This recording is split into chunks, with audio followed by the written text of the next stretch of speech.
Welcome to Even Tacos Fall Apart, a podcast where vulnerability meets resilience. I'm MommaFoxFire, and in today's episode, we're exploring the world of alternative healing practices with featured guest Kathleen Weber. Emotional freedom techniques, also known as tapping, is a form of acupressure that has been gaining popularity in recent years as a way to reduce stress, anxiety, and even emotional pain, and even physical pain in some cases.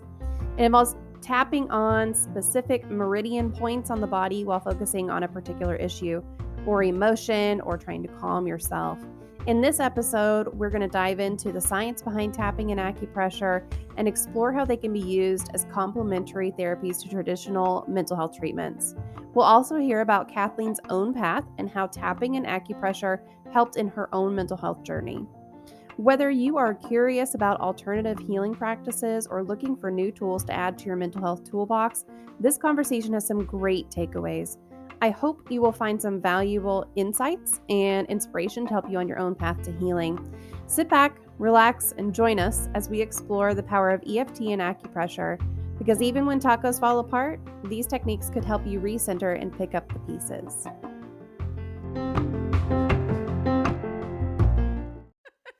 Hey guys, welcome. Oh shit. Okay. Well, I just knocked. Listen, we're going to have a redo here in just 2 seconds while I make sure that my phone screen didn't just break.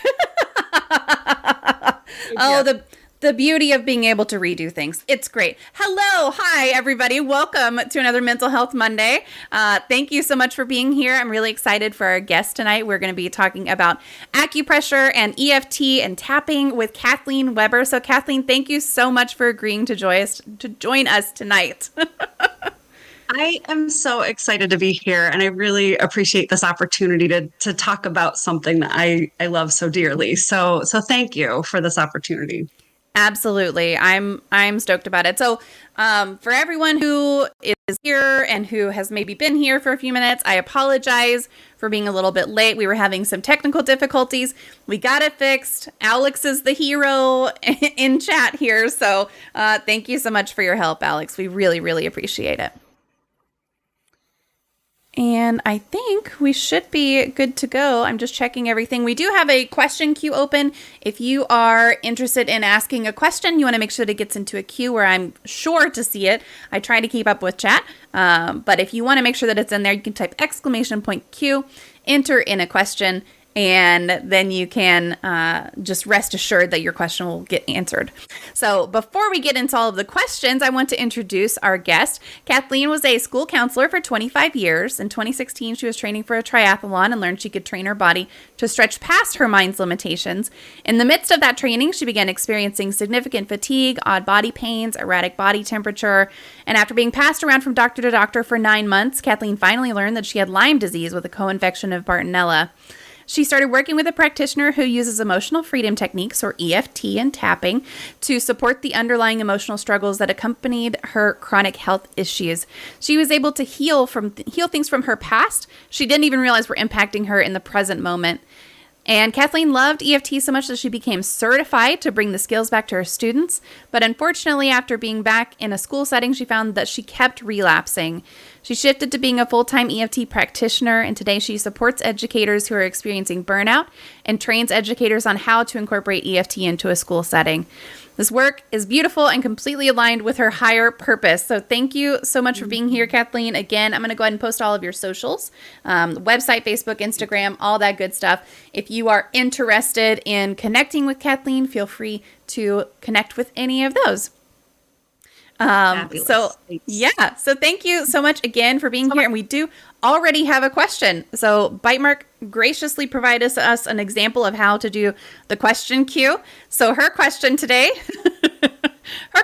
is, what is your favorite poem? Okay. So what is my favorite poem? I'm not sure that I have a favorite poem, but I do have a favorite poet. Okay. Andrea Gibson. I have been listening to a lot of her her poetry that she reads online. I'm just enraptured when I hear her. I feel like her words hit my soul. Just hearing her voice and the inflection in her voice, everything that she reads and all of her words just hit me so strongly. So I would say that she's my favorite. And I can't choose one of her poems that's my favorite because they all are. So yeah, she's it for me.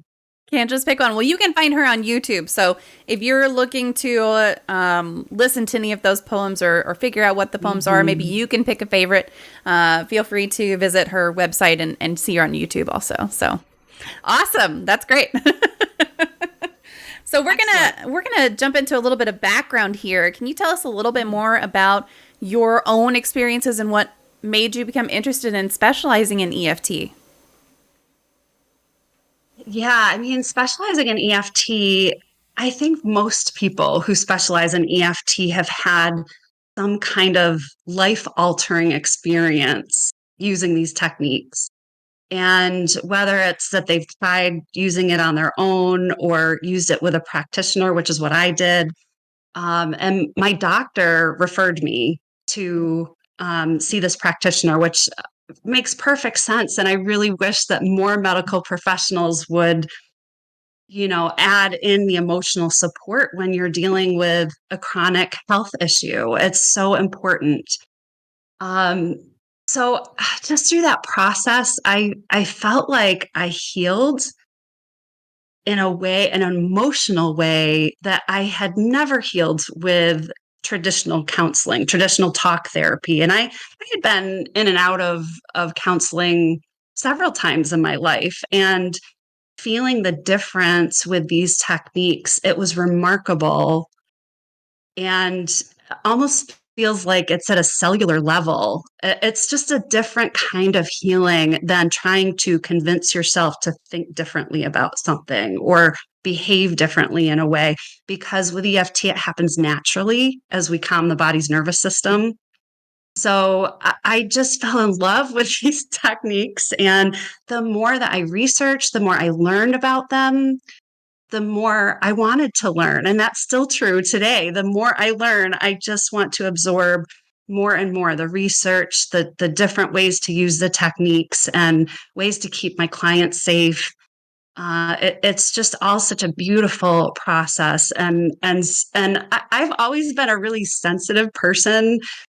As a kid, I just cried easily. I hurt easily. And I think just that understanding that hurt and that empathy, bringing that to my clients as well. Not that I'm, jumping in with them and feeling the hurt myself. I'm feeling it on their behalf to understand, try to understand what it's like to be them. So that combination of using these strategies that are truly effective and combining that with who I am as a person, just that's when you read that in the bio about it just feeling so aligned with me. I love to help people and I know what it's like to go through struggles. Certainly not what everyone else has been through, but I know how to listen to people and bring that skill set to my clients. So it all comes together and it all feels amazing when I can support someone in such a deep and meaningful way. Mm-hmm. I love hearing you just talk about it. Like you can hear your passion for it, and it sounds like it was really brought to you. It might not have been brought to you were it not for your healthcare provider saying, "Hey, you should do this. Let me refer you out to something for this." And it's a lot of people don't realize like that mind body connection can really physically manifest itself in good ways and bad ways. So it's all connected. 100%. I totally agree with that. And I don't think I quite realized that until going through that process and recognizing what was happening in my body and working with a practitioner on something as simple as, okay, my body's telling me I need to slow down right now. I need rest right now. And I wouldn't allow myself to close my eyes. I could sit, but no matter how tired I felt and how heavy my eyes felt, I had a block there that would not allow myself to completely allow myself to shut down so that I could repair. And once I was able to work through some of that with EFT, whoa, what a difference that made. And I've become so much more in tune with my body since, this whole process. Yeah, Yeah, it's been beautiful. that's great. So what are your favorite things about working in the mental health field, and what are some of the biggest challenges? Mm. I would say one of my favorite things is really seeing that look on my client's face when I know that something deep has shifted for them. And before they've even articulated it to me, I just know because I recognize that look. And I know they're about to share something really juicy with me and meaningful. And so that's one of my favorite things, and just bringing about meaningful change for my clients to see where they've started from and where our journey has taken us and taken them to be able to reach those goals that we established in the beginning. It feels amazing to be able to support someone in such a deep and meaningful way that is life altering. It's life altering. It was for me. It is for my clients. So I would say that's probably, my favorite part. Mm-hmm. So in terms of challenges, I would say, EFT is still fairly new. It was created in the 90s. And so it's been around for a few decades, and there's some really excellent research out, and more research coming out all the time. But I think that there are enough people who know uh, just enough to be wrong, you know? So Mm-hmm. you go on YouTube and you search tapping because EFT, it stands for Emotional Freedom Techniques, plural. There are many different ways to use it. It's also referred to as tapping because we are tapping on acupressure points. But if you type in tapping for autoimmune conditions, then you'll find these scripts that are created and tap along videos. That is not the researched Mm. clinical EFT. Yeah. And I want people to know that there are apps out there that you can download and tap along with people. And you might feel better in the moment because just the tapping on these points, and I have a hard time talking about it without actually doing the tapping. But just tapping on those points can help regulate the nervous system. So you're likely Mm-hmm. to feel some kind of improvement, but it's the real power comes in learning how to use the standard protocol and being able to apply it yourself to your own situation. Because I think we all know we could all be in the same room and experience the same exact event, and all of us are going to walk away with something different from that, different Mm-hmm. emotions, different memories, different parts that are going to be alive in us. And so to tap using someone else's words is not as effective as using your own experience and your own words. And that's what I do with my clients. I work with them on what they're sharing with me, and helping them to understand they can change what I'm saying as I guide them through the process. It needs to land with them. That is such an important part. So I think just the misinformation that's out there, and that's really challenging when people might say, "Oh, I tried that; it doesn't work." Well, let's talk about what you tried exactly, Yeah. because Yeah. if you get a script, that's very different than what I would be, coaching you through and teaching you how to use. Mm-hmm. Yeah. Tell me what you tried. What exactly did you do? Exactly. Yes. Yes. Hmm. It's funny to hear you say that it was just discovered in the 90s. Because earlier, literally this morning, I saw this picture of crocodile skinks, and then I googled crocodile skinks, and it was like they were discovered in the 90s. And now it's just like the 90s just keep coming up. Right. Which, yeah, Bite Mark says the 90s were a few decades, a few decades, and oof. Yeah. Okay. So in 7 years, 1980 will have been 50 years ago. Oh my God, Right. there's a cat. I do have a kitty. Yes. Sorry. No. We love cats. He likes to make appearances. I love it. Perfect. Okay. He might join us again. Yes, Leo, absolutely. by the way. Leo is welcome to join us, 100%. He can answer some questions if you want. My cat, I'm not sure where he is, but he has a little cat. I have a cat condo right next to me, so he can be next to me without like getting onto my keyboard and stuff. That's nice. Yes, I need that for sure.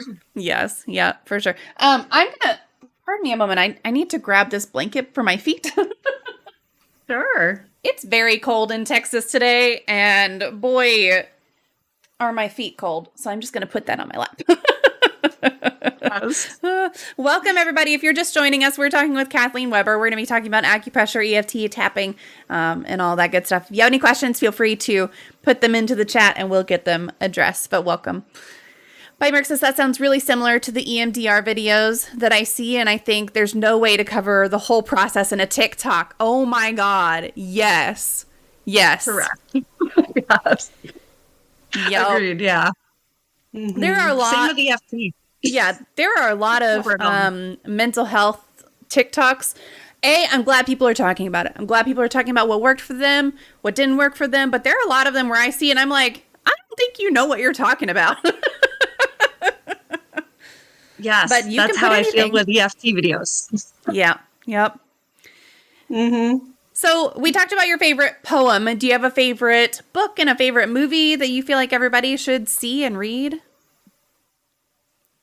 Yeah, I have a couple of favorite books. One is The Four Agreements by Don Miguel Ruiz. And the first time I read that, it just made so much sense to me in terms of, being impeccable with your word, not only towards others, but towards yourself. I think so often we are brutal with ourselves and so quick to just beat ourselves up, and just reading that and reading the examples that he gave, it made a lot of sense to me, like the whole package of those agreements and kind of living by that as a code saves a lot of heartache and a lot of drama, I think. So I really appreciated that, especially working in a middle school where there's a lot of drama that happens. So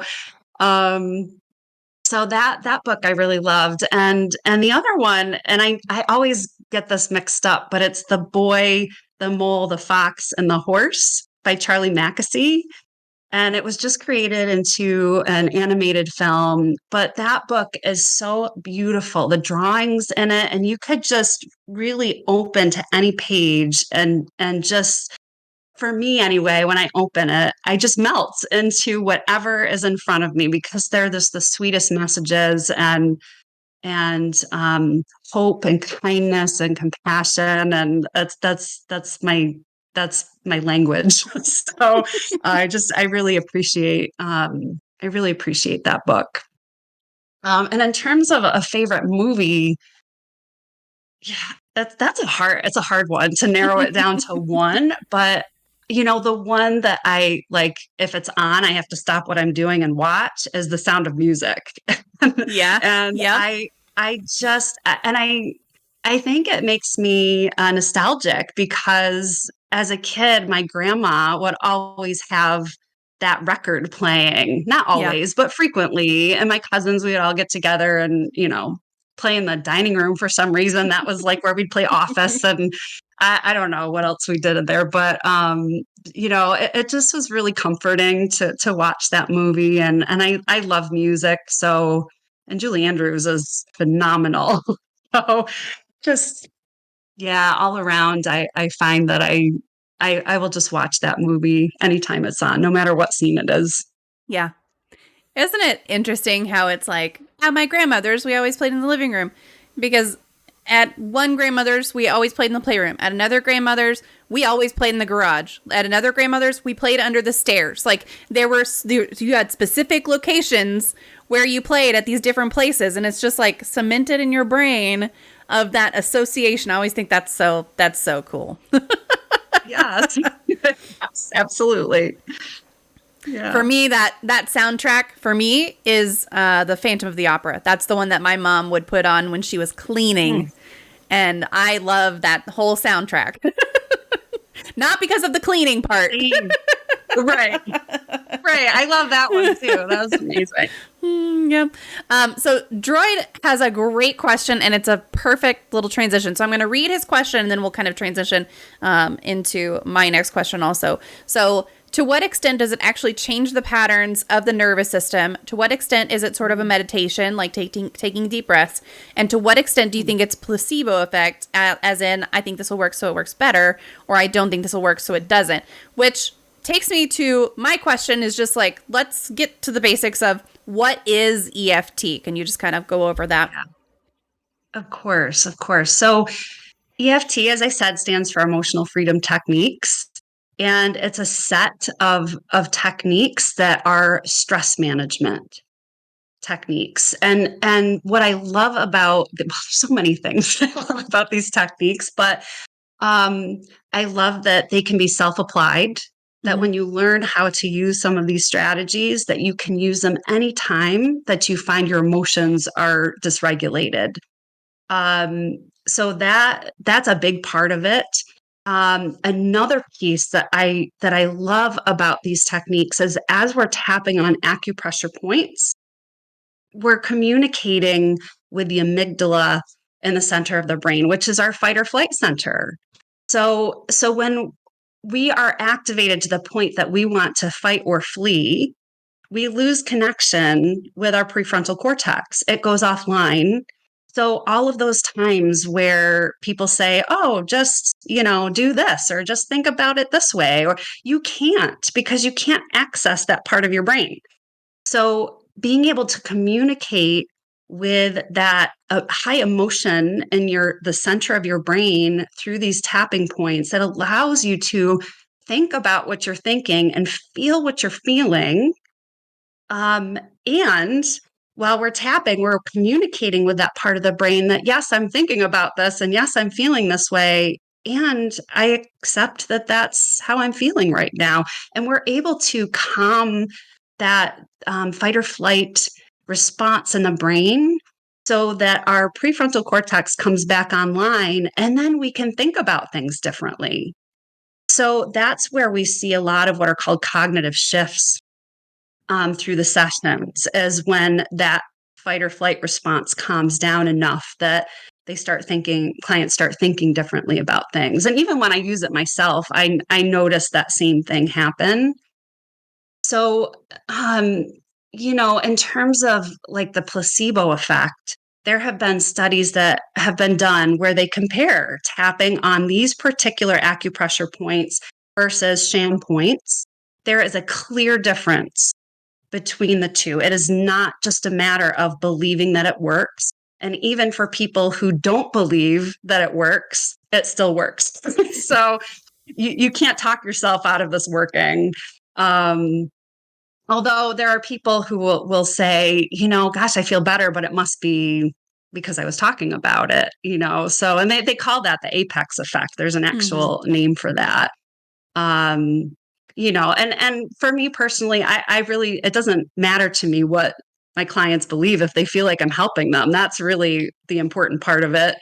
But I know that these techniques are extremely effective at calming the nervous system down so that you can think about things differently. And the techniques really, in my mind, they fall into two different categories. You have the regulation tools where if you're activated, you can just tap on the points. And I can maybe demonstrate this for you a little later in the show, but just tapping on the points can help calm down your nervous system in that moment. So you have like that category, regulation tools, and then you have the other techniques that are really used to help clear. You're clearing out stuck emotion from your body. So if you think back to a time in school, let's say, when and I'm certain that we all have memories from school that maybe weren't kind to us. And it could be from a classmate. It could have been a teacher. It could have been something that happened on the bus or something that happened at recess. Doesn't matter.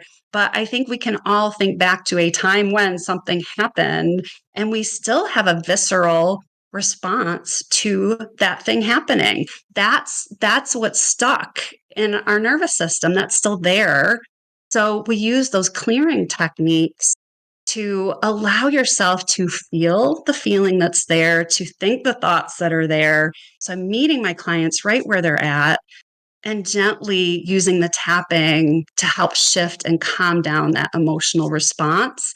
And when we clear out every part of that, it's cleared. It's not going to come back. So if it does resurface, it just means there's a part of it that we didn't get to in our tapping.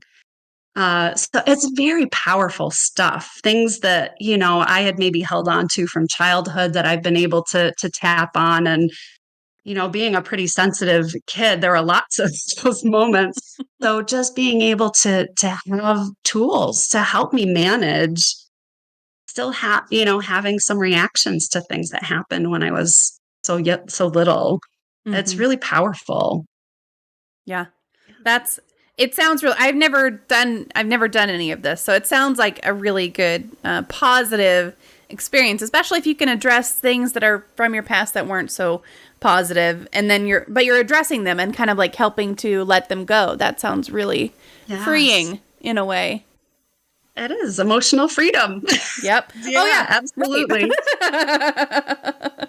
Exactly. Right. It's in the name. That's right. That's right. And it also allows us to be free to feel how we're feeling. Mm-hmm. That it doesn't make you numb to things. You're still human. You're still going to feel all the things that you feel, but what happens when we go back and clear out some of those past events is that what you're feeling now is related to what's happening now.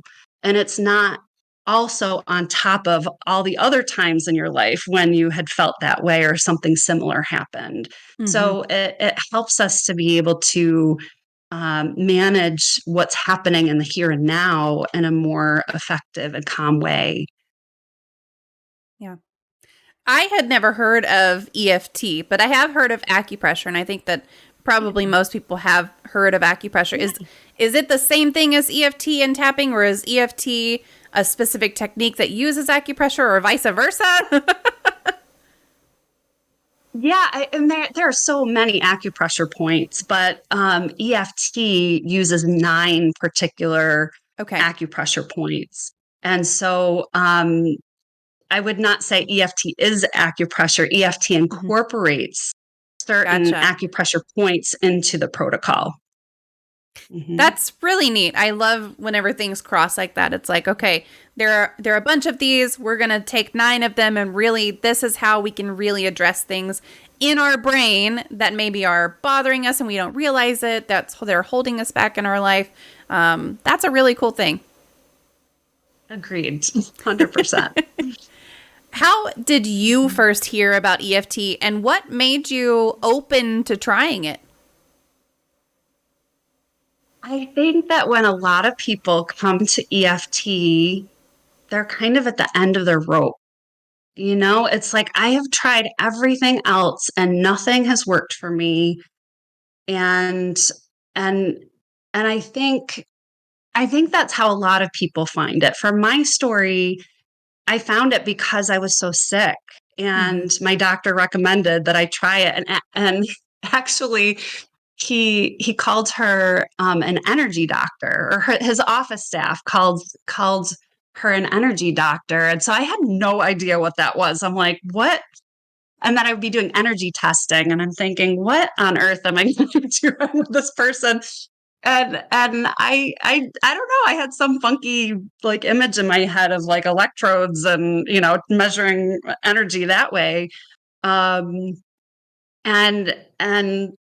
I think when she explained it to me, I thought, what the hell? Like I am just like so miserable and so exhausted, and I was willing to try anything to get my life back. Mm-hmm.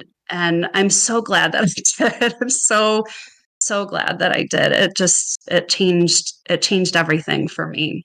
So Yeah. I'm trying to change how people find EFT. I don't want people to have to wait until they're at rock bottom before they're willing to try this. I think that that EFT can be used for so many different concerns, different issues that it doesn't have to be a big, event that's happened that we are only finding these techniques because of those situations. Mm-hmm. We don't need life to throw us this massive curveball to be able to access these techniques that you can use for yourself to help regulate anytime your emotions are getting big. I mean, that's like a daily occurrence, right? Like things happen and I get frustrated, I get angry, I get whatever. And I love having these tools to help me just meet myself where I'm at and be able to calm those emotions down on a daily basis.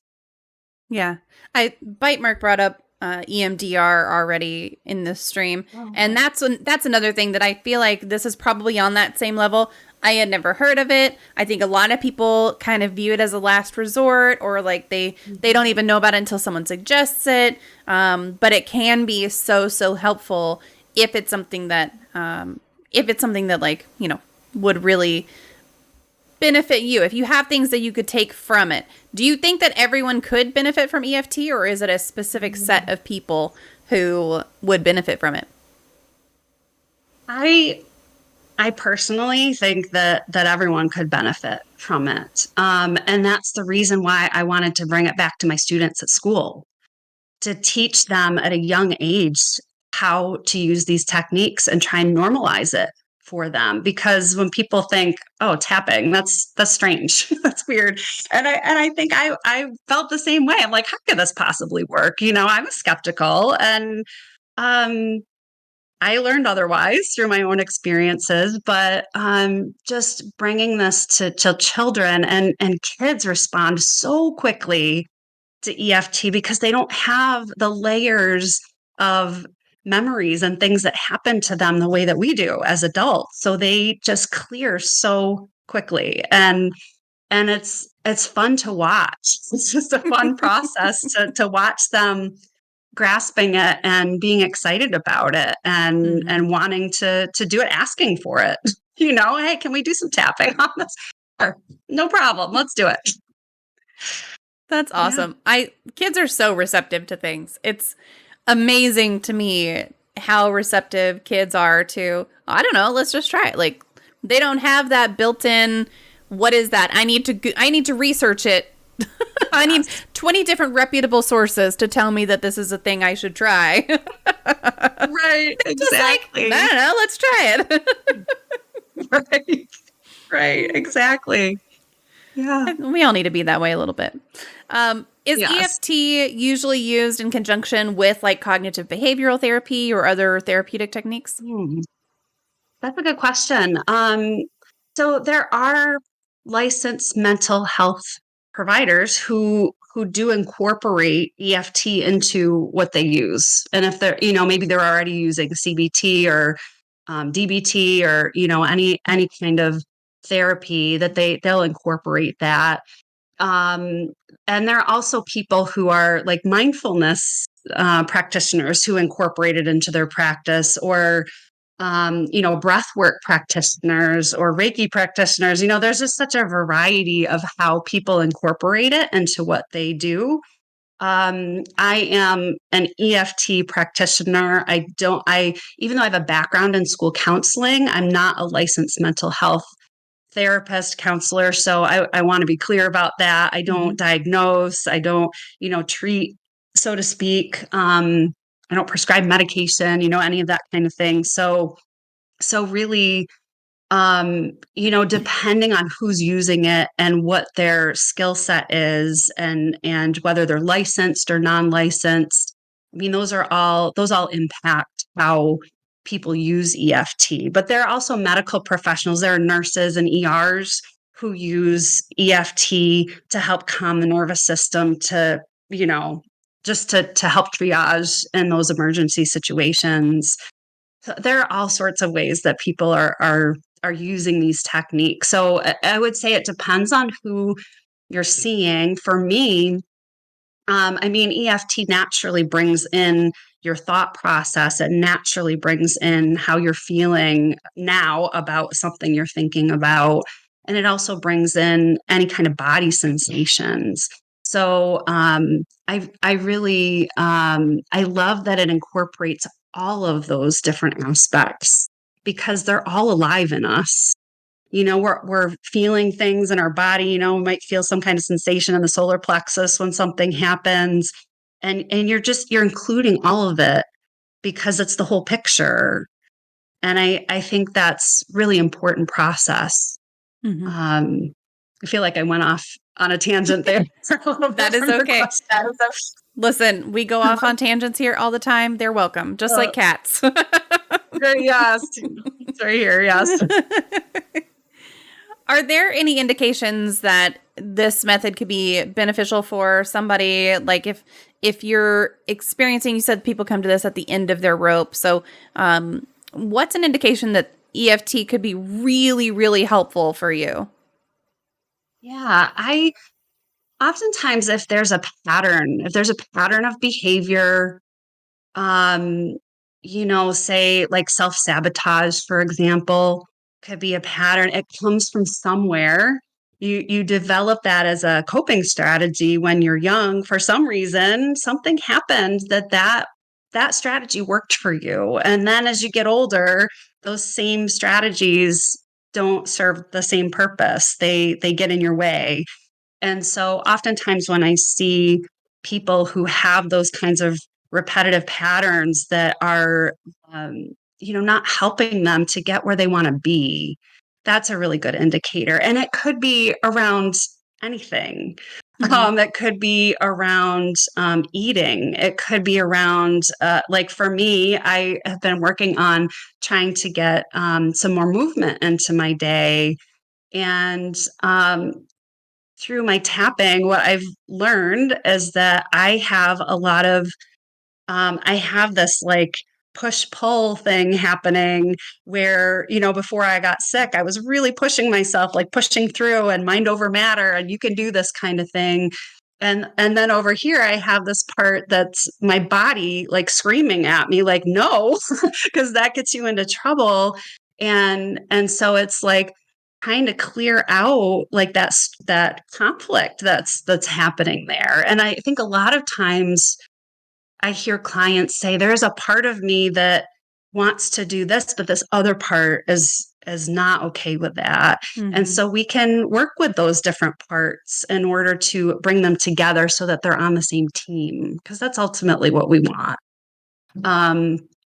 So I think if it's, any kind of like big emotions that they're having difficulty moving forward in a certain area, phobias, fear of just, and it could be anything, fear of public speaking, which is another thing that I struggled with, which, now here I am talking to you and feeling completely comfortable with that the me before I used tapping would have been a nervous wreck. And so I'm so grateful to, just clearing out anything that's holding us back.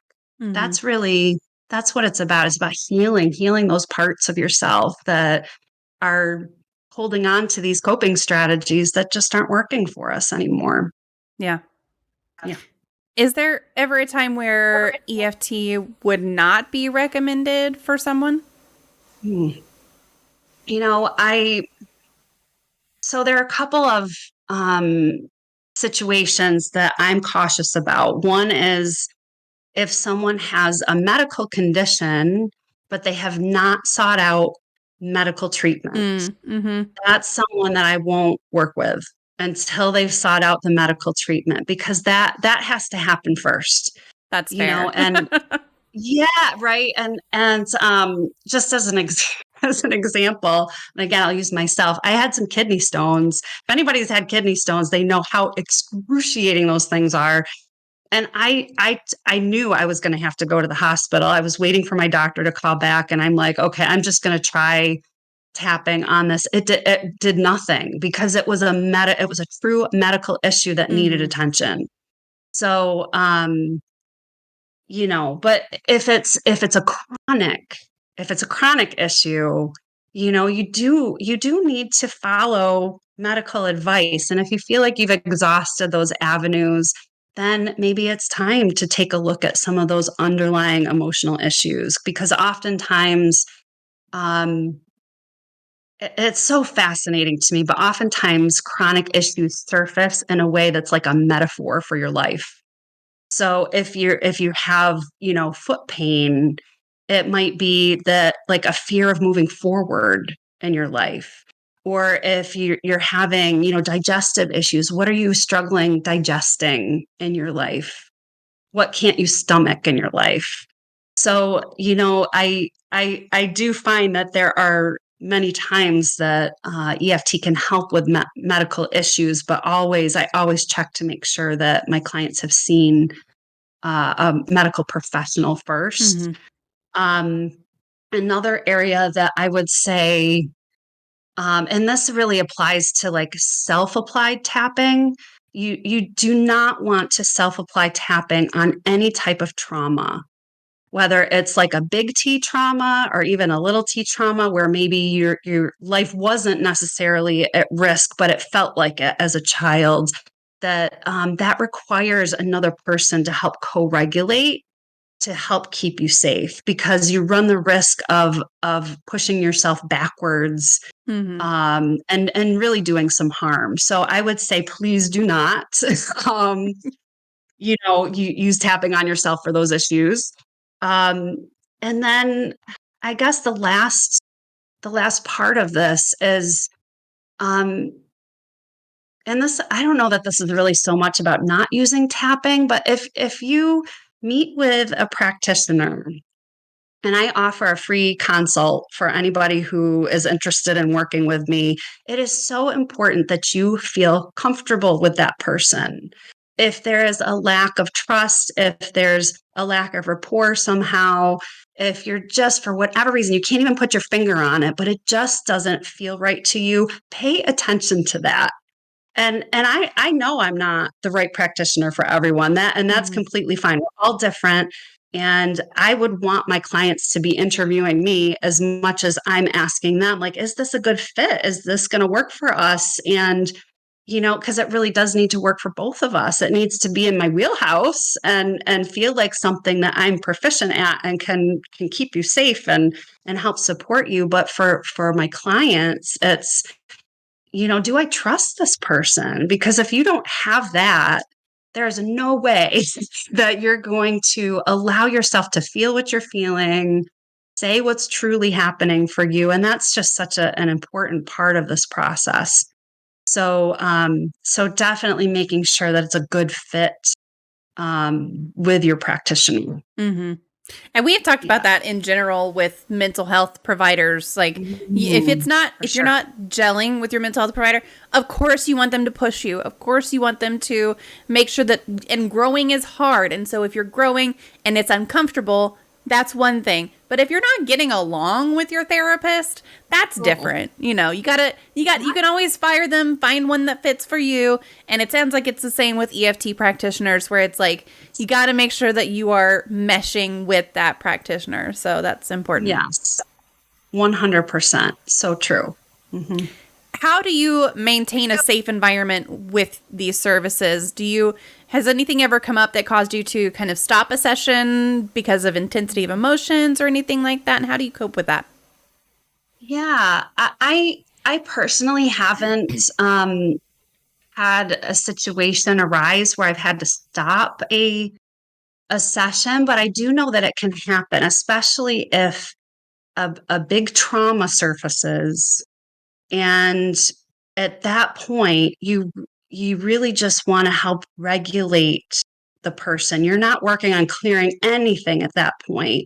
And a lot of times we're using distancing techniques to try and, dissociate in a positive way, to have that trauma be over there and you're over here with me, and I'm right here with you, and just calming the nervous system and giving them some protection from that memory that might have surfaced. So that could be a time where I might stop a session short because we just need to go slow when something Mm-hmm. like that happens. I did have a client who really struggled with intense fatigue. And so it wasn't that we stopped in the middle. We had agreed prior to when we started working together that we were going to do half-hour sessions because that was all she had capacity for, and which was fine. I don't want to push that envelope because Yeah. it's not good for my clients, and it doesn't serve them. So I'm willing to, shift that. And even with kids, I do half-hour sessions. I won't do Mm-hmm. anything longer than that.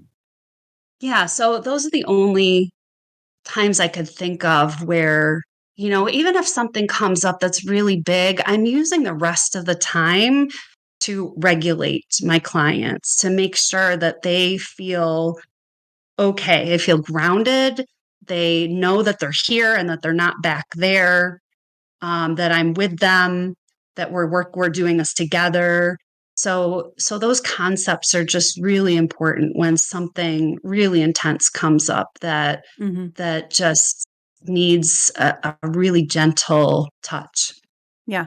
It sounds like you're just very in tune with your clients' needs and everything. Do you do like an assessment at the beginning to talk through that sort of Yeah. thing to kind of establish all of that? Yeah, that's great.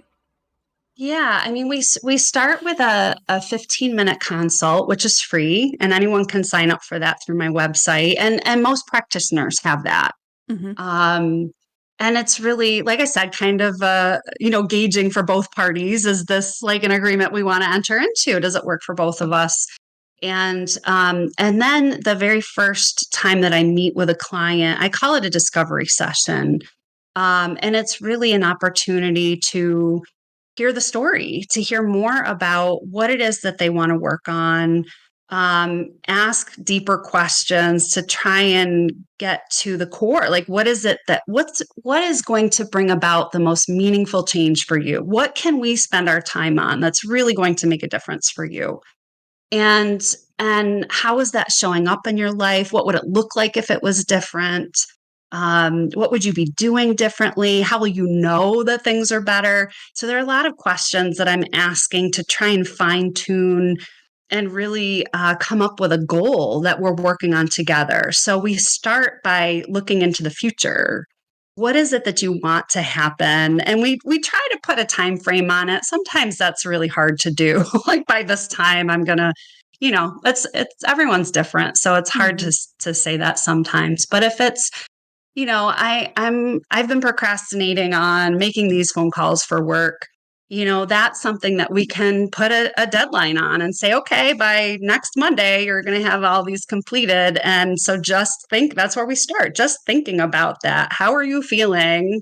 Just thinking about making those phone calls. And that's our beginning. And then as whatever comes up, comes up. But yes, that discovery session allows me to learn more about my client, to ask questions that help me understand where those patterns might be and what the limiting beliefs might be that are feeding into this pattern so that we can target that during our time together. Yeah. So you mentioned, by next Monday, and some things don't have a time limit. How long does it normally take to notice Mm. changes that will continue outside of that moment in the session? How long does that normally take? I don't think there is a normally for this because I've had some clients who have responded in significant ways after one session. I've had clients where it's taking maybe 3 or 4 sessions to like really notice the difference. I haven't had any that have probably been more than like 6 sessions to really feel a difference outside of what we're doing. But more often than not, I would say an average I don't even know if I can put an average on it, to tell you the truth. I think you notice a difference in the session. That's always my goal for our first session, is to feel some kind of shift happen. But you're right, to have it translate outside, that's the real test, right? Is this impacting you in your real life? And that's what we ultimately always want to get to, is how is this, what's different for you in your life? And I love hearing those stories. I love hearing how things are shifting for people outside. So I can give you an example of one that happened like after one session. And it's a client who does work in a school, and had a really big like event coming up later that week. A lot of coordinating, a lot of other people involved. It was a big thing. And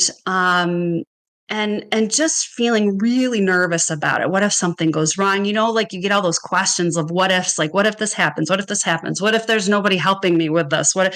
And so we worked through those fears, the feelings associated with those thoughts, and calmed those emotional responses down. And by the end of the session, and this was one of those moments where I could see it on her face. This like something big had shifted, and her no. I'm always asking clients, like on a scale of 0 to 10, how would you rate the intensity of that emotion? So we can kind of gauge, okay, if it's 0, you're not tapping on it. You don't need to do anything with it, And so we're really trying to lower that down throughout the session. And she dropped. It was like the sudden drop from like a 9 to a 2. And it was so noticeable for her, and just like this astonished look on her face of how did that just happen? And she had a list of like a bunch of other things that she was feeling really anxious about. And looking at that list at the end of our session, she said to me, this didn't just change how I feel about this event. This changed my life. This is changing my life. And I thought, that's awesome. it just made me, I have goosebumps now just thinking about it. Just so amazing. And so when I checked in with her the following week, there were things that went wrong at the event, but the way that she rolled with it, which she wouldn't have done before, was enormous for her. That shift after one session where she could enter into this big event where typically she would be spinning with worry. And when we're spinning with worry, we're not as effective at problem solving. And the fact that she, had this big thing, one of her people didn't show up. So it's like, what are you going to do? And she said, okay, well, we'll just do this. She could problem solve really effectively, and she was able to enjoy the event. And that's huge. That was huge for her.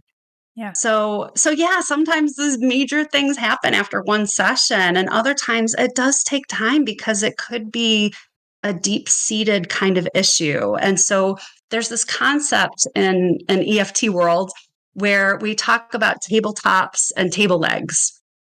And so a tabletop is like a limiting belief. It could be, all of the anxious feelings that you have about something. It could be, really any kind of pattern is going to be that tabletop. So if my tabletop is anxiety, for example, if you're banging on top of the tabletop, you're not going to get that table to budge. It is not going anywhere. So it's that same concept. If we're just tapping on all of this anxiety, that's not going to do anything. So what we need to do is focus on the legs, which are all the times when that happened, when you felt that anxiety, when, you had to stand up in front of the class and talk in front of your class, or anxiety just walking into a room full of people, whatever that situation is, that's a table leg. And so we work systematically at knocking out those table legs. So we're bringing down the emotional intensity around that memory and really working to get it to a 0. That's the goal, so that we know we've absolutely cleared that event out of your history, like that emotion stuck, not the event, but the emotion that's attached to it. So if you clear out enough of the legs, then that table becomes unstable and it will collapse. And you don't have to clear out every single event that's under there, because if you do it, you have 5 legs on a table and you clear out 3 of them, you're likely to knock that table down. So Mm-hmm. so you don't have to clear out every single event, but that's what we're focusing on. And so depending on how many table legs are underneath that table that we're working on, if you have a lot of them, it could take longer to really feel that the effect of that change. Mm-hmm. So just as an example of why it might take longer for some people than others. Yeah. Yeah. And Yeah. it just like the concept of working on your mental health in general. Like everybody's different. Everyone has unique things that, they have to deal with or whatever. And so if you go to a session, you're like, okay, we've made this list of these things. And then you gave the example of we're going from a 9 to a 2. And then all of a sudden the list isn't that bad. Maybe your list is different. Maybe it takes more than a session. That's okay. No, not everybody's not Right. Everybody's not the same. Everybody's different. Correct. Yeah. Agreed. So that was kind of an example of an adult school worker that you worked with, right? So do you think the kids that you worked with as a school counselor appreciated the tapping? And what were some of the benefits that you feel like those kids did experience? Gosh, I loved using EFT with the kids in school. So I know that they appreciated it because they come in and ask me, "Can we do tapping today?" And I was very careful. Yeah, because they know it works. Yeah. And I was very careful to offer them a variety of things. Like do you just want to talk about it right now? Do you want to try some deep breathing or some meditation kinds of things? Do you want to try tapping? And I let them choose what they feel is going to be most effective for them. And most of the time they wanted to do tapping because they knew that it worked. Mm-hmm. So, and seeing how effective these tools are for young people was really eye-opening for me, because I was mostly using it with adults as I was going through my certification, and then to bring it in and use it with the kids. I was pretty floored about, they could be at a 9, and after one round of tapping, not a whole session, but after one round, they could drop to a 0. I mean, it was just like instant. And so, an example, this is just a simple example, but for little kids, what might seem trivial to us is a big deal for them. Yeah. And so this little one, she was around 10 years old, and she wore her favorite t-shirt to school, but she had her sweatshirt over it zipped up to the top. And when she came in, she was so worried about what her classmates were going to think about this t-shirt. Okay, so here she is sitting in class. Do you think she's paying attention? Do you think she's taking in any information? Definitely not. Exactly. She is so focused on that t-shirt and so worried about other people saying unkind things. And she's a sensitive little being. And so she was fearful and just trying to protect herself, but she really wanted to show that she really wanted to wear that t-shirt. So we did some tapping on, well, what could happen? Like you can tap on future things that haven't even happened yet, but things you're worried about. So we just like made up a scene of, she walks in the classroom without her sweatshirt on, and what could they say? So we did some tapping on that. And I would say most of the time with the students, it was like 20 minutes and they were good to go. They were like ready to go back to class. So after 20 minutes, she took her sweatshirt off and walked back to class. And that's how I knew that was the real life like result of the work that we had just done. Yeah. And then when I saw her later in the day, and this, I love when these things happen too, because when we shift our own energy, it goes outside of us and it affects other people. It really does. And so for her to walk into that classroom wearing that t-shirt proudly, and kids noticed it in a positive way. And I really think it was because of how she was carrying herself. She Mm-hmm. wasn't walking in with her head down and slumped over hiding it. She walked in, I'm imagining, because that's how she walked out of my office, with a smile on her face, and here I am. And she had so many kids who were giving her compliments on it. Mm-hmm. So just a beautiful little story. And um, a more significant story, and I actually just wrote a blog about this. I had this. Well, I had a teacher who reached out to me and asked if I would check in with one of her students, and he, um, typically not a fidgety, distracted kind of student. That wasn't, his MO. But that day he was very distracted, and she knew something wasn't quite right with this boy. So she asked me to check in with him. And very quickly, within the first few minutes, he started to share a traumatic event that happened, that was causing flashbacks for Mm. him. And before, I had been trained in EFT and in trauma, which you would think as a school counselor, I would have had that training, but it was just, must have come after my schooling years. And,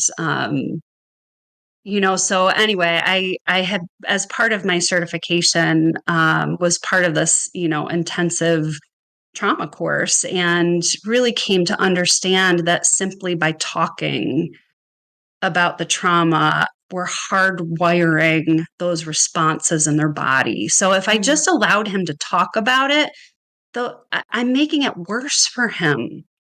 So I stopped him and just explained to him, honey, I really just want to keep you safe right now.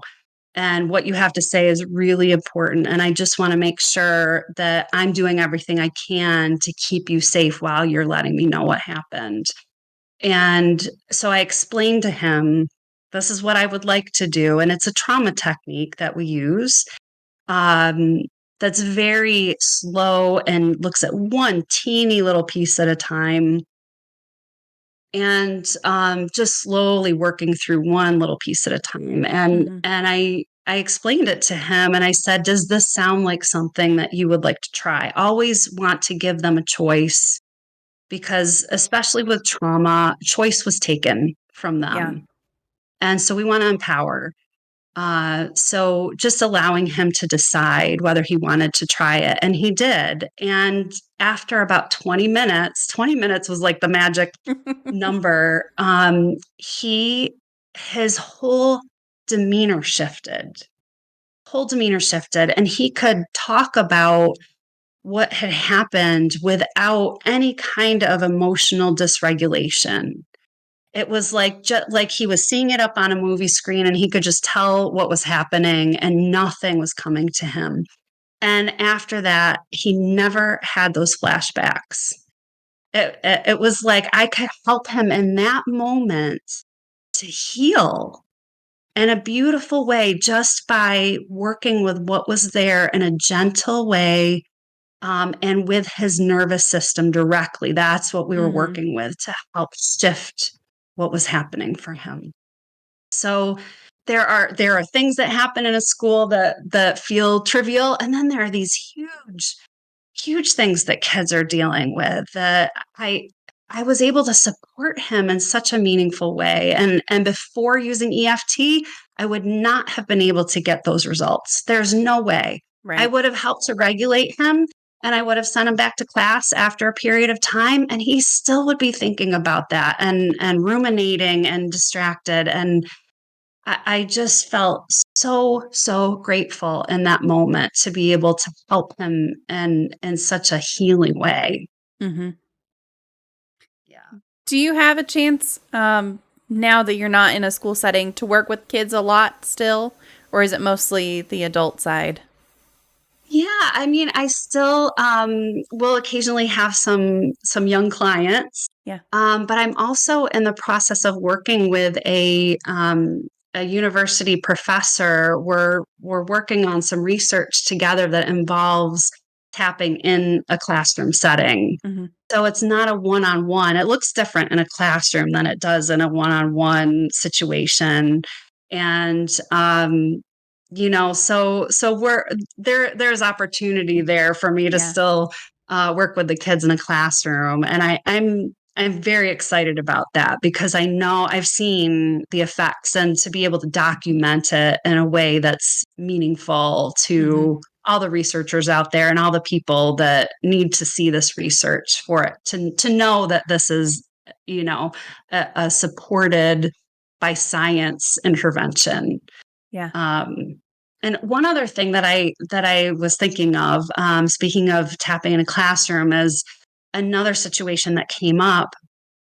I had a teacher who reached out to me about a particular student in her class, and it was a large music class. There's like a lot of activity happening in this class, and I said, let's try an experiment if you're open to this, and just see what happens. So rather than singling that one student out, I went in and taught the whole class how to use a regulation tapping tool, Mm-hmm. and explained to them. I showed them Dr. Dan Siegel's hand model of the brain. So we talk about like the emotion center and the thinking center, and flipping your lid, and that when you flip your lid, you're not communicating. Your emotion center and your thinking brain are not communicating.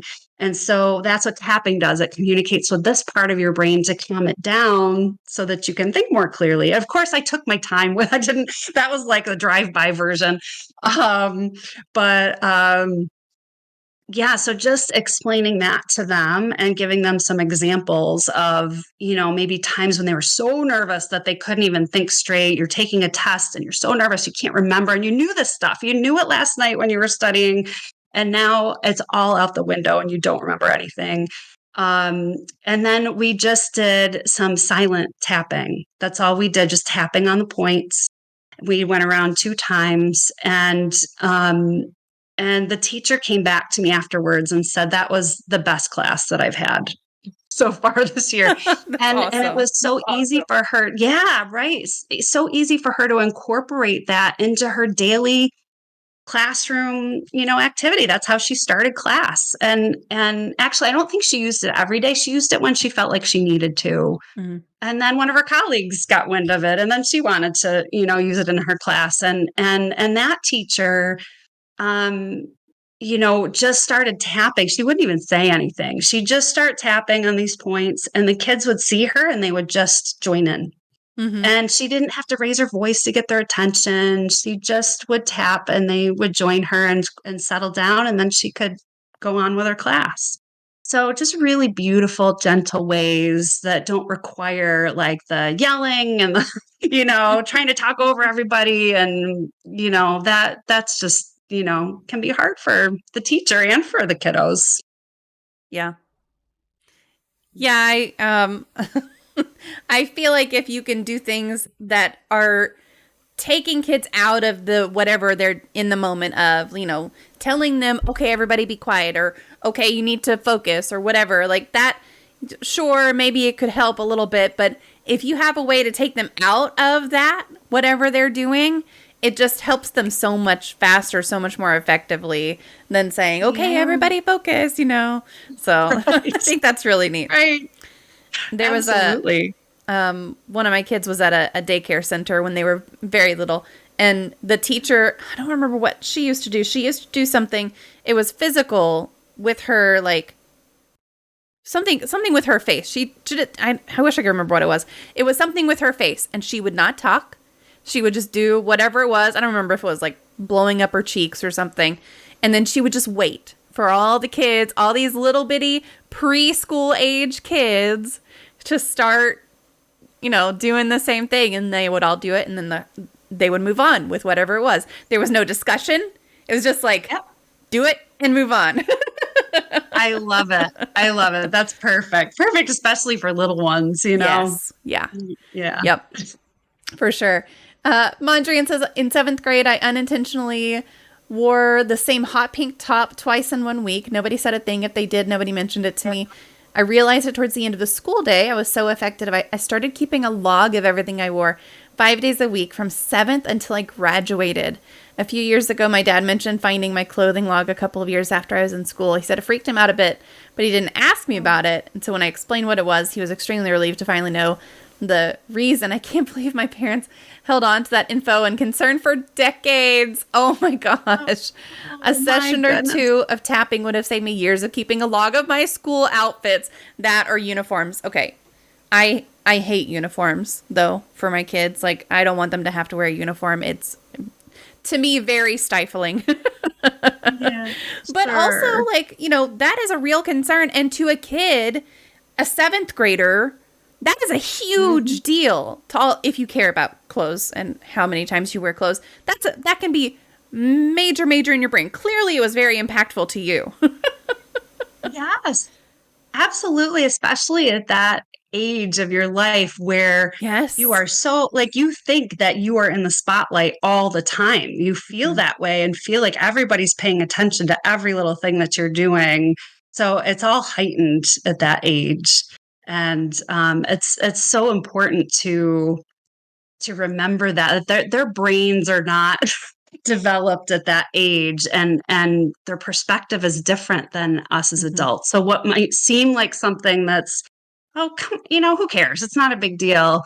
No way. It is 100% a big deal, and impacted, this person so significantly that they created this coping strategy of, writing things out. So, oh my goodness. Yeah, there's so many, so many events that we hold on to that shape what we do moving forward. Yep, Yeah. absolutely. Is there anything that you miss about being a school counselor? I do miss that energy of being around the kids every day. I love that. And they're so funny. Like, they're just the things that they come up with, and every day is different. And um just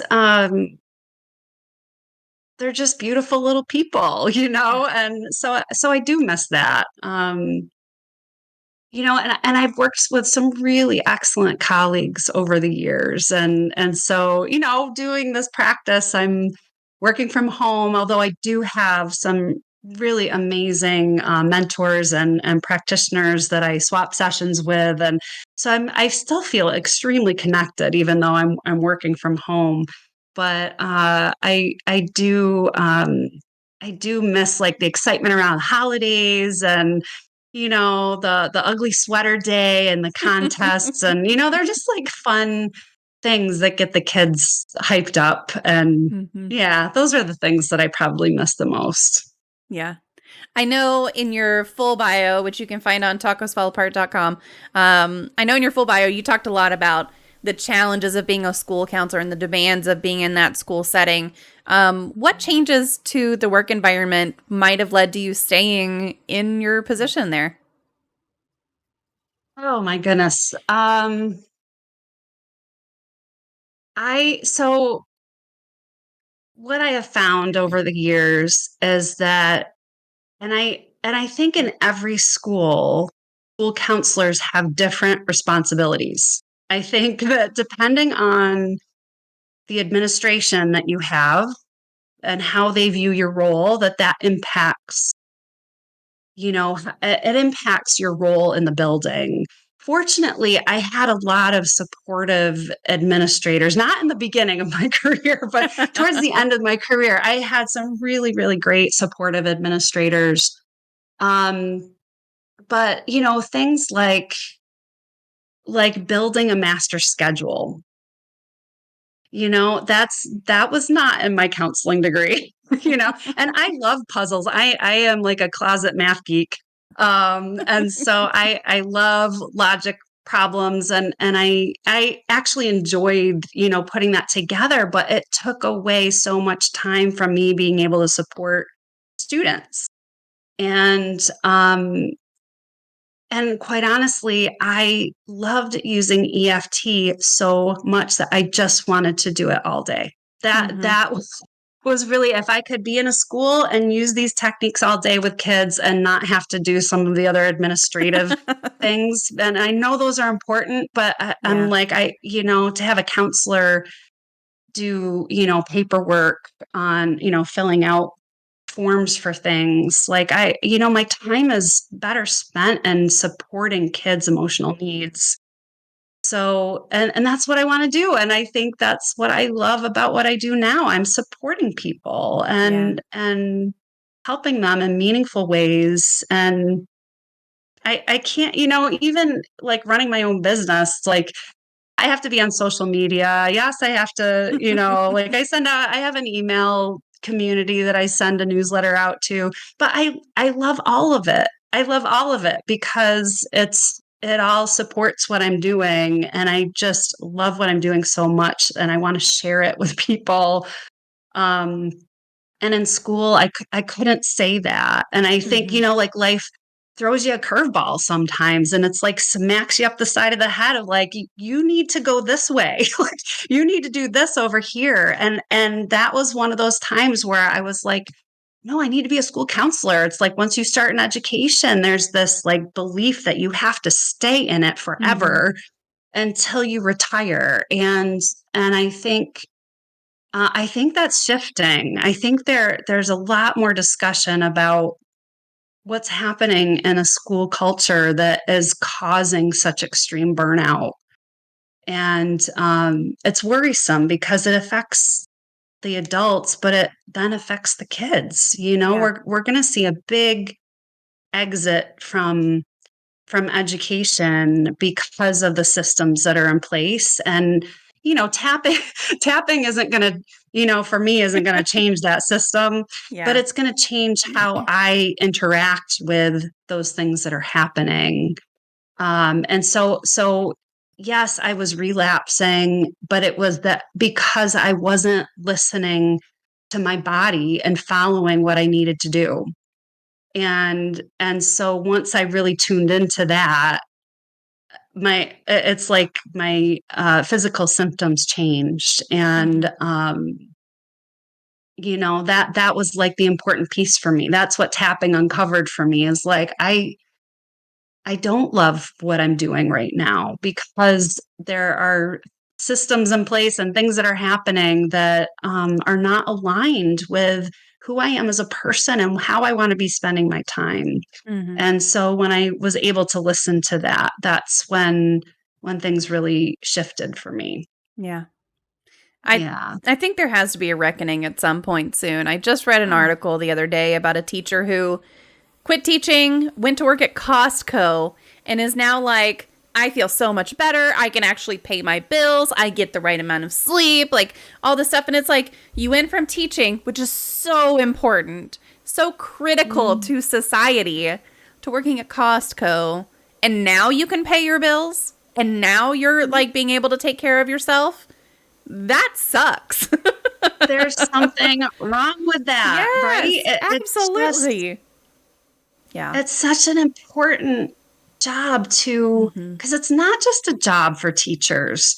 I don't know teachers who go into this just because it's a job. They go into it because they care. They love kids. They want to help shape our future, and they're passionate about what they do, really passionate. And we're losing great people in the system because the system is failing them. Yeah. That it's heartbreaking to see that. And so I want to give people these tools so that they can stay or they can leave if they feel like they need to. That's not my decision. I'm there to help support whatever is in that person, my client's best interest. Yeah. So, and the system, if there are a lot of people leaving, then the system needs to change. Absolutely. It's going to have to happen. Yeah. I have a lot of teachers in our family, but my grandmother was an early childhood teacher. And so she taught a lot of kids who were just having some problems with development and all of that. And she has dementia. And so the easiest way to visit with her, which I try to do a couple times a week, is to just get her talking about something from the past. She has problems with the present, easy to talk about the past. So childhood, career, early, late life it starts to get kind of iffy. Anything in the past decade is really not gonna fly. But one of the things that she gets so pumped up about talking about is working with kids and her job. And so one day I asked her, I said, what was the worst part about it for you? And she was like, well, when the parents didn't want to help with their kids who have development issues and the administrative side. And she was like, just trying to advocate for the kids to get what I needed for the classroom, which was different from every other classroom and that kind of stuff. And it's like, yes. She retired from being a teacher. She stuck it out and everything, but you can't rely on people to just stick it out if it sucks. Right. 100%. Even I have two boys, but my 16-year-old was just telling me today, he was looking at a meme that showed like how phones changed from 150 years ago to now, and how,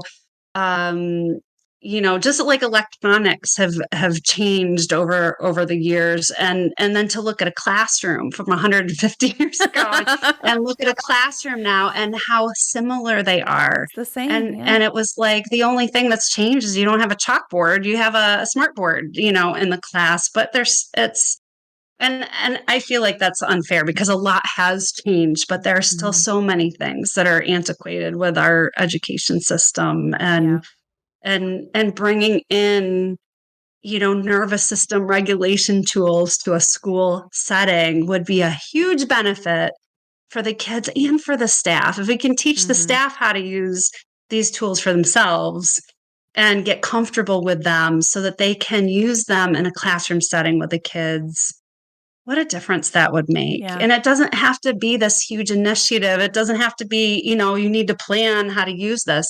No, you use it as a transition naturally occurs. You're coming back in from recess and the kids are all over the place, and you just start tapping. I just really want to move my body right now. I don't want to sit in this chair. You're just acknowledging what's already there for them. And they're like, yeah, I don't want to sit down. I feel like moving. And then gradually, because we're calming the nervous system down, it's like, you just like see them start to, like their body relaxes and they just sit down. So, there are ways to use it that are so simple and so effective and gentle, and just meeting the kids where they're at. And you're giving them tools that can help them. Like that one person who wrote in about the clothing and the lists and making, like, if she had known that, she could have saved herself a lot of grief. So why wouldn't we want to offer these tools to kids? And if they don't want to use them, they don't have to. You're not forcing it on anyone, but you're giving them access to choose this if they feel comfortable with it. And why wouldn't you want to, equip them with a variety of techniques and things that they can choose from? Yeah, absolutely. Have any of your adult clients now mentioned benefits to EFT that are specific to their job and efforts at schools? Sure. I mean, that one that I'd mentioned earlier about that big event coming up, but I've had clients who have struggled with conflict with other educators, and that would seriously impact how they walked into the building, or like trying to avoid the person, or just cringing when they see, like waiting for like your nervous system is on high alert. So it's like waiting for that person to just say something that's going to set you off. And being able to get to the point where those triggers aren't firing anymore, where, yes, that stuff happened, but rather than your emotional system being, basically in the hands of this other person, you're able to take back the control of your own emotional well-being, so that you can still be around that person and It's like, okay, you can say all that stuff, but you're thinking about it differently, so you feel differently about what's happening. Um, I've also worked with educators who've struggled with some difficult administrators, and especially like micromanaging administrators that are breathing down your neck and not giving you that freedom to do what you need to do for the kids. That can be really difficult situation. Uh, so again, it's like working on those memories, those events. Those are the table legs that we target, and so that they're able to feel differently about the situation. And sometimes my clients recognize, you know what, I don't deserve to be treated this way. And rather than just putting up with it, it's like, you know what, why am I putting up with this? I can go somewhere else. I don't have to stay here. I can go to a different school. I can go to a different district. So I think when we calm the nervous system down, it opens up other opportunities that come from your own body's wisdom. It's not that I'm suggesting anything. That's not my role. My role is to help you to access your own wisdom and know that you have the power to do what you need to do to make to be happy and to be in this world the way that you want to be. Yeah. That's really impactful. Yeah, I agree. I agree. Are there any self exercises for EFT or acupressure that you think everyone could benefit from? Yes, yes, I would love to walk everyone through. So I'd mentioned earlier this evening that just tapping on the points and breathing is really just it's a nice gentle way just to regulate the nervous system. So we're not clearing anything. I Mhm. feel like that would require like a whole other like show to Absolutely. just to make sure that I'm covering it safely. But quickly, we can do some tapping right now. And Sure. so this is called tap and breathe.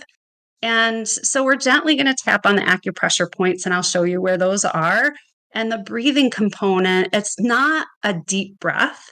It is a breath that you're comfortable with, because sometimes a deep breath can trigger us Mhm. if it's something that doesn't feel right to our body. And when it comes to regulation, we want the body to feel safe. That's an extremely important part. So whatever kind of breath is happening, it's okay. If it's shallow, if it is a deep breath, if you're breathing through your mouth or you're breathing through your nose, it doesn't matter as long as it feels okay for you. Okay. So the first point is right on the top of the head. Yeah, Oh, the right. headphones. Right. Right. It's not back on the crown. It's really right on the top in the center. And I use 3 fingers on the top. You can use 4, matter. And just notice your breath right here and inhale and exhale. And I like to breathe in through my nose and out through my mouth. So that's what I'll do. But you do what feels right for you. And then the next point is right where your eyebrows start. And you can use one hand or the other or both. It really doesn't matter. I kind of do, I do both. It just depends. Yep. So you tap gently right where your eyebrows start, and just take another breath that feels comfortable here. And then we move to the bones on the side of the eye. So it's not the temple, but the bones right there by the side of the eye. And again, we're going to just take a gentle breath here. And then we go to the bones under the eye.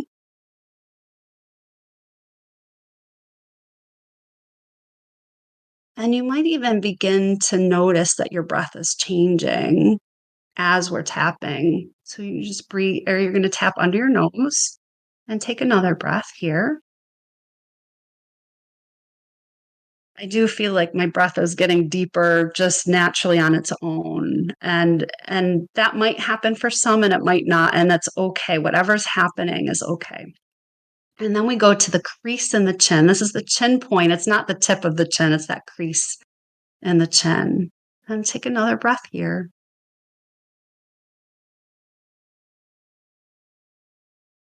And then the next point is the collarbone. So right where your bones are, we're going to take your fingers and go down and out about an inch. And there's kind of like a soft spot there. And that's how we're tapping. So for some people, they might cover and tap with one hand and cover that whole area. I prefer to tap like this because this is my favorite spot for whatever reason. This one just feels really good to me. So sometimes I might even just tap here and breathe because it just feels good. And take a breath here.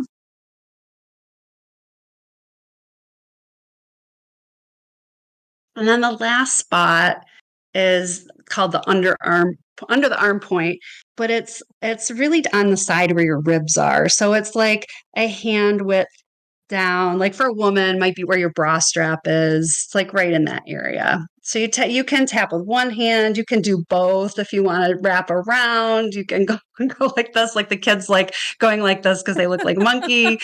Um, yeah, and just take a breath here.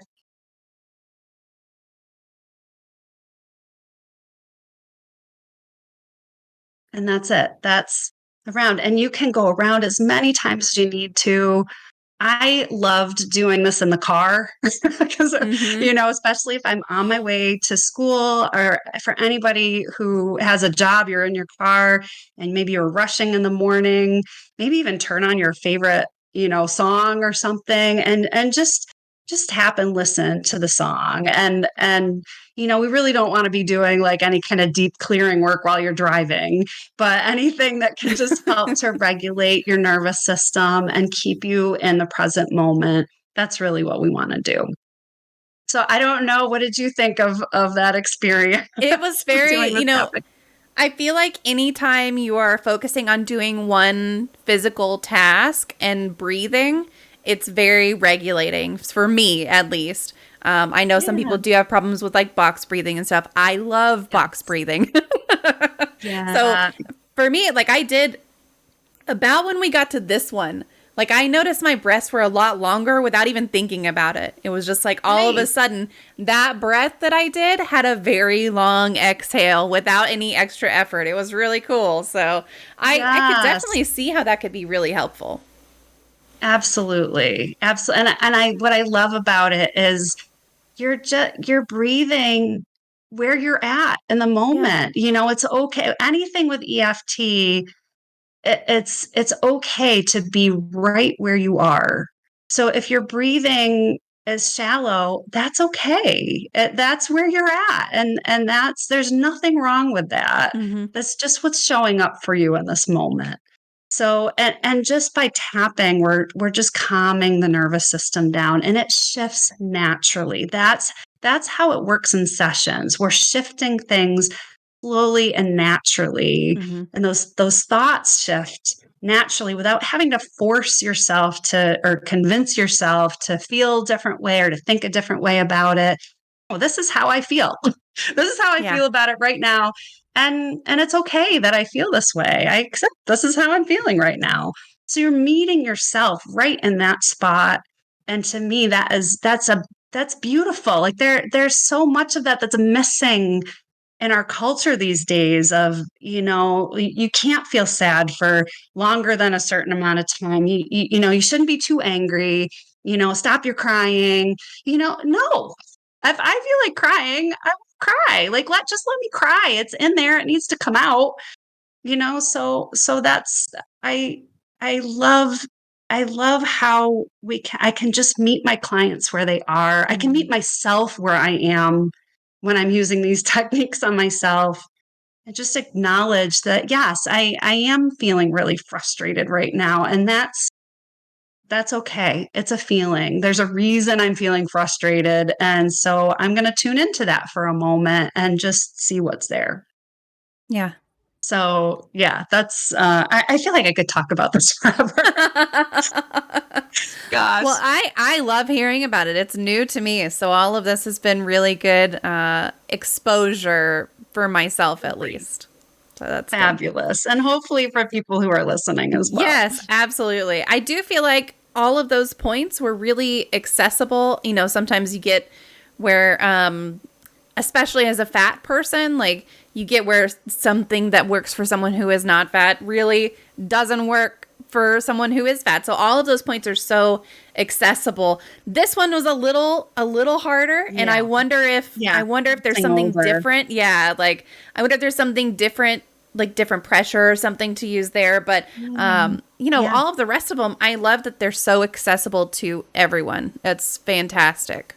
Yes. Yeah, and even so, this is something that another part of EFT that I love is that when you do it enough times, you can simply imagine that you're tapping on these points and still experience a benefit. If I'm in bed at night and I'm like, I wake up in the middle of the night and there's something on my mind, either I had a dream or there's something that I'm like, whoa, that is like, I have some really intense emotions going on right now, then I can just imagine that I'm tapping on these points so I don't disturb my husband, and and I'll drift off back to sleep. Mm-hmm. So it has a calming effect, and we have body memory. So those things that and this is why it's so important with trauma to like keep the distance, is that our body doesn't recognize the difference between what we're imagining and what's really happening. Mm-hmm. Our body reacts the same way. And so we can imagine tapping on these points and our bodies like picking up, like remembering, yes, this happened before. And so it's just really remarkable how many different ways you can use tapping to just help with day-to-day kinds of things that interfere with, if you're struggling with sleep and you're tired all the time because you're not sleeping well and grumpy, and it just changes things for us to be able to have tools to help regulate our emotions. Mm-hmm. Well, I'm definitely going to use this when I can't sleep tonight, because every night I can't sleep. So I'm going to try it. We'll see how it goes. Yes. And for sleep issues in particular, it's a common theme is like stress that the body's holding on to from the day. So, and for some people, I'm one of the kinds of people that when I use tapping, it really relaxes my body. Mm-hmm. And I feel really calm afterwards. For other people, it can be really energizing. And so you want to kind of know which person you are, because if it's really energizing, you're going to want to use it like a few hours before you go to bed. Mm-hmm. Whereas if it's relaxing for you, you can use it right before you go to bed. Yeah. So just trying to regulate your nervous system before you sleep. Just do a couple of rounds of tap and breathe and just see if that makes a difference for you. That's really cool. I like it. Yes. Bitemark says, this is awesome. And Mondrian also says, and so portable. That's true. You can do it anywhere.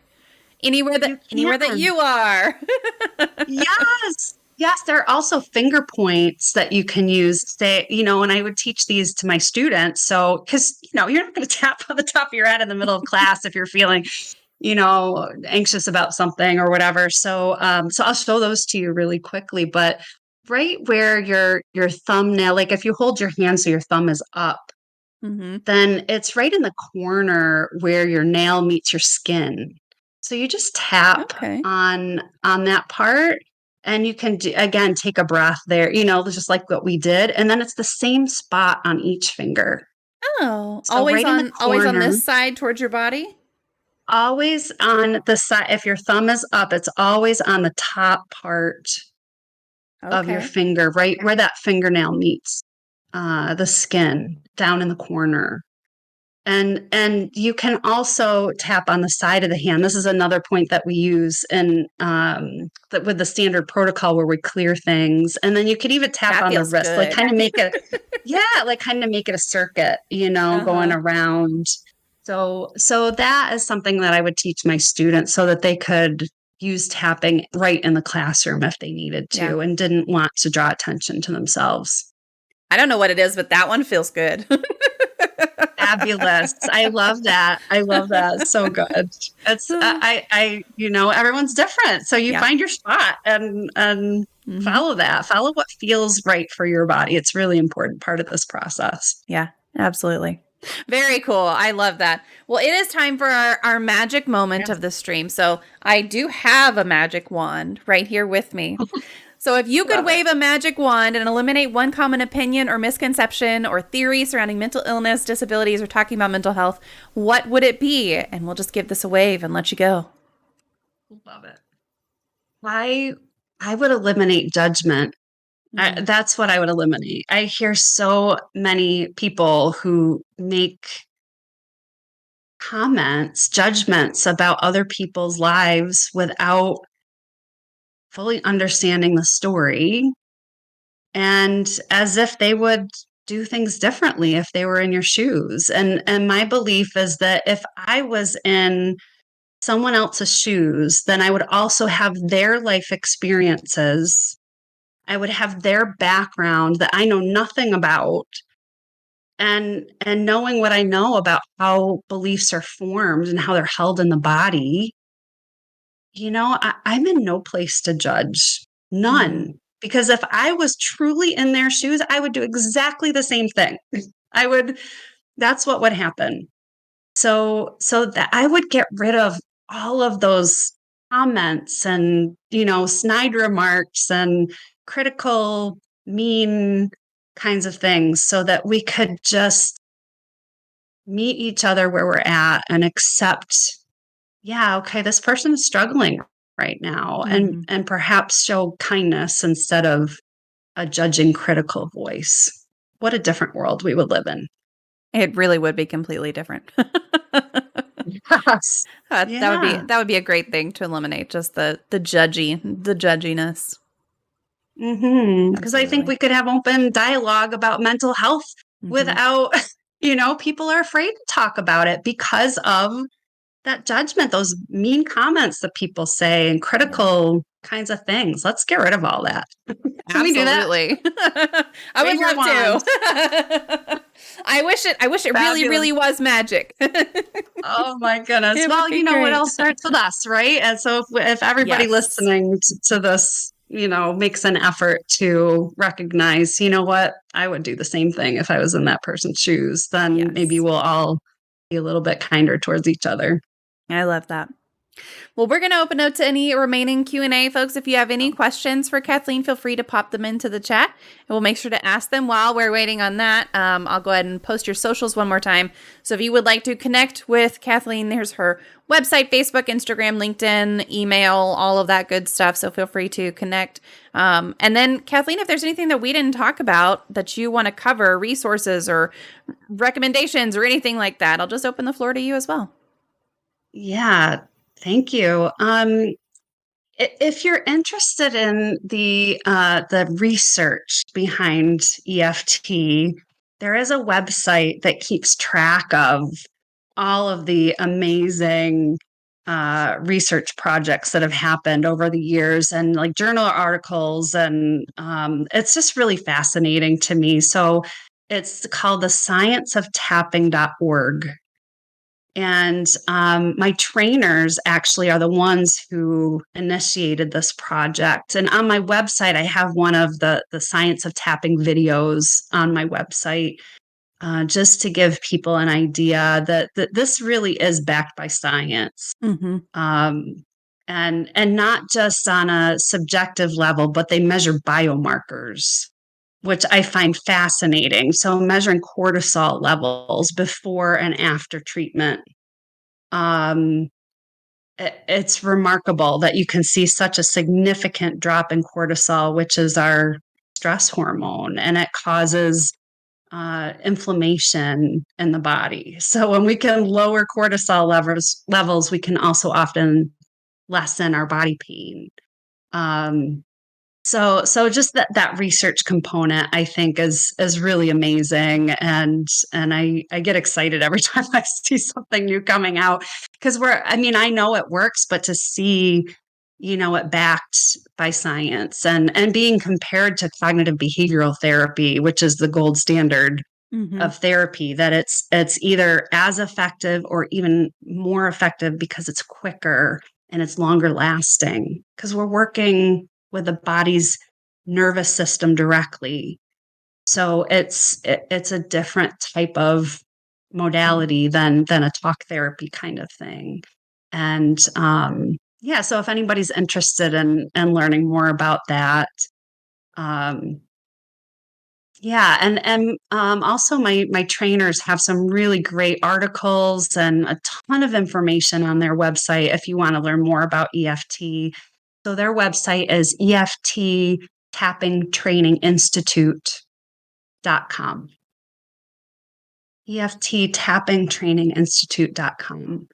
And they have high integrity. They care deeply about getting proper information out about EFT and building credibility around it because that's really what needs to happen with EFT. There's so many wonderful things that are happening with these techniques. And I just love that they are making such a strong effort to run a podcast, and EFT Nation, excuse me, is their podcast. So I would, recommend listening to some of their podcasts if you want to learn some more information. Oh, okay, I'm back.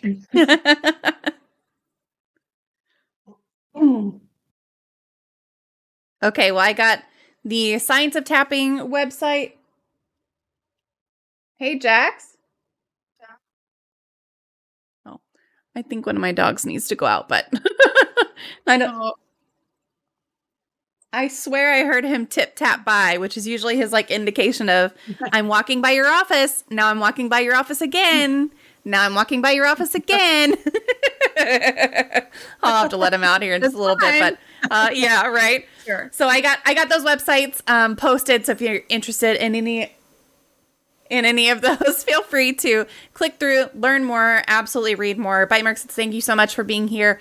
I had fun, learned a lot, and picked up a new coping strategy. So overall, just great. Mondrian asked, do you incorporate scent oils and aroma into any of these? I'm familiar with roller balls of oils used for a type of acupressure from Avita. Blue oil, I always have one of those at my desk area. Great question. Interesting. I don't typically incorporate those. However, if I have a client at one part of my discovery session, that initial session with a client, excuse me, is asking what my client's resources are.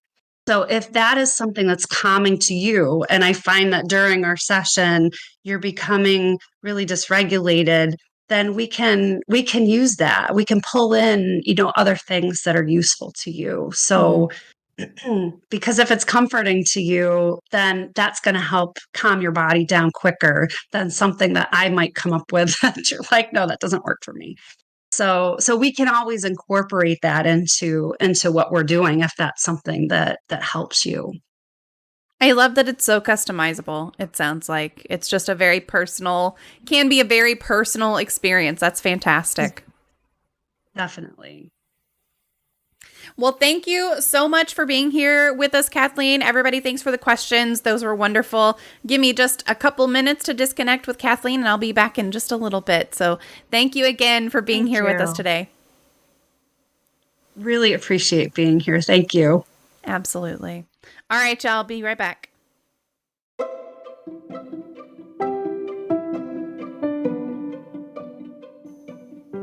I hope you enjoyed our exploration of emotional freedom techniques in acupressure and learned something new about the power of alternative healing practices for mental health. I want to remind you that tapping and acupressure are meant to be used as complementary practices to support your overall well-being. As always, if you are struggling with mental health issues, please seek help from a licensed mental health professional. We are here every week to share stories and destigmatize mental health conversations. So I'll just throw out there one more time that asking for help is a sign of strength, not weakness. Thank you for listening to Even Tacos Fall Apart. I hope this episode has inspired you to explore new ways of taking care of your mental health and finding hope in the midst of adversity. Be sure to subscribe to the podcast and leave a review on your favorite podcast platform if you enjoyed this episode. Your feedback and those reviews and the likes and comments, anything you can do, it's always free. It helps us reach more people who might enjoy these conversations and who could learn new things right along with us. Thanks again for listening, and remember, even when tacos fall apart, there's always a path to healing and a hope for a brighter tomorrow.